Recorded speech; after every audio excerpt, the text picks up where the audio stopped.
À Castets, commune de quelques 2000 habitants, 3 listes sont en lice pour les municipales. Après avoir rencontré Philippe Mouel, place à Serge Barrette, tête de liste de Ensemble pour une ville ouverte et solidaire. Fondateur de l'association des commerçants de Castets, engagé dans le comité des fêtes, Serge Barrette est aussi depuis plusieurs années le vice-président de Laïcité 40, un engagement associatif qui lui a permis de créer un tissu relationnel important. Aujourd'hui, fort de ses expériences professionnelles et associatives, il conduit la liste Ensemble pour une ville ouverte et solidaire. Pourquoi j'ai monté cette liste ici à Castets? Simplement parce que depuis toujours, j'ai défendu les valeurs de la gauche et il n'y avait pas ce courant représenté au niveau des listes à Castets, puisque la dernière fois, il y a eu une seule liste qui a été menée par Jean-Pierre Béguerie. Composé de 19 personnes, Serge Barrette qualifie sa liste d'ouverte, plurielle et solidaire.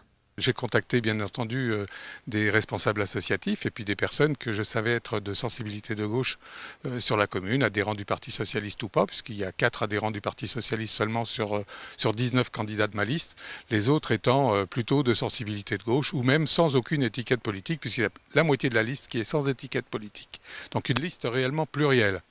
Serge Barrette et ses 18 colistiers ont élaboré un programme avec et pour les Castésiens, en s'appuyant sur plusieurs rencontres citoyennes. 5 réunions où nous avons invité les Castésiens pour débattre sur le devenir de Castets. Ça s'est passé au mois d'octobre, et tout début novembre. Donc on a travaillé au cours de ces réunions-là, puis après nous sommes mis en commission de travail. Nous avons été après au contact directement de la population à leur domicile pour recueillir tous les besoins des Castésiens et sur les différents sujets. Voilà. Alors après, les grandes lignes de notre programme sont directement issues de ces réunions que je viens de vous évoquer.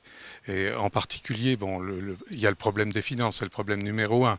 Le problème des finances, c'est que conjoncturellement, il y a eu un rapport de la Chambre régionale des comptes qui a montré l'endettement excessif de la commune. Je ne vais pas y revenir dessus parce qu'on en a longuement parlé, mais c'est un des axes forts de notre programme puisque, quant à nous, nous suivrons les recommandations de la Chambre régionale des comptes pour assainir les finances de la commune.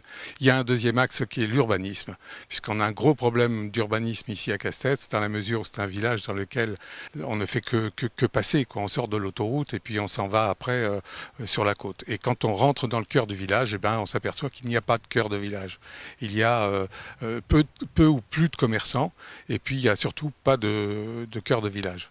Voilà, donc là il y a un gros effort à faire et ce gros effort c'est déjà de refaire toute la voirie de l'artère principale de la commune qui avait été promise par la mandature précédente et qui n'a pas été réalisée, de faire le PLU qui avait été aussi promis par la mandature précédente et qui n'a pas été réalisé. Ça ce sont déjà les 2 axes principaux de notre plan d'urbanisme. Et puis le troisième c'est de développer un cœur de ville pour justement avoir un village qui soit paisible et harmonieux dans lequel il fait bon vivre. Voilà. La liste Ensemble pour une ville ouverte et solidaire rencontrera les Castésiens lors d'une dernière réunion publique avant le premier tour, le 21 mars, en présence du ministre Alain Vidalis.